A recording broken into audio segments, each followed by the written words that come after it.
গাড়ি উল্টে পড়ে যায় রাস্তার সাইডে, যাত্রাবাড়ি ওই সাইডে আসা যায় না, এই সাইডে উল্টো পথ আসা লাগে। যে ভাঙাগুলো দেওয়া যাইতেছে ভাই, গাড়ি ঘোড়া চালাইতে বহুত কষ্ট হইতেছে ভাই।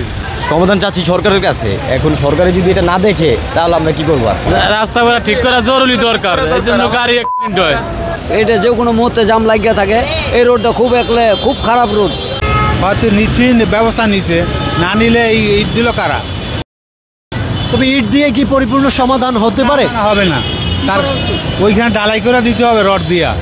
যে ভাঙাগুলো দেওয়া যাইতেছে ভাই, এই ভাঙাগুলোকে গাড়ি ঘোড়া চালাইতে বহুত কষ্ট হইতেছে ভাই। এই যে ডিমা নষ্ট হয়ে যাইতেছে, পুরো ভাঙ্গা জায়গা এই গাদার কারণে। সব পুরোটা রাস্তা ভাঙ্গা।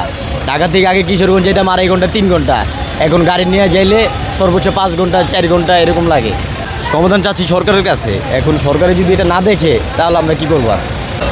অন বাইরে ই করে ফ্লাইওভার দিয়ে দেওয়া উচিত। মানুষের হাঁটা চলার জন্য অনেক কষ্ট, ঝামেলা, সিঙ্গেল ভালো করে দেওয়া হয় না। এটা যে কোনো মুহূর্তে জাম লাগিয়ে থাকে। এই রোডটা খুব খারাপ রোড। এই রোডটা গাড়ি বেপরোয়াভাবে ওভারটেক করে এই গাড়িগুলা, এই জন্য রোডটা সবসময় জাম লাগিয়ে থাকে। রাস্তাঘাট ঠিক করা জরুরি দরকার, এই জন্য গাড়ি অ্যাক্সিডেন্ট হয়। আমরা বাইক চালাই, রাইডার শেয়ার করি, আমার গাড়ির উপর উঠে যায় অনেক সময়, গাড়ি কাটছিচ্ছে হইয়া। ইনকাম অনেক কম, আমাদের ইনকামও কম, গাড়ি উল্টে পড়ে যায় রাস্তার সাইডে, যাত্রাবাড়ি ওই সাইডে আসা যায় না, এই সাইডে উল্টো পথ আসা লাগে, পুলিশ আসতে দেয় না, অনেক হয়রানি হয়ে যায়। হয়তো নিচ্ছি, ব্যবস্থা নিচ্ছে, না নিলে এই ইট দিল কারা? তবে ইট দিয়ে কি পরিপূর্ণ সমাধান হতে পারে? হবে না, তার ওইখানে ডালাই করে দিতে হবে রড দিয়া, অথবা ওই ডালাই ছাড়া এ থাকবে না।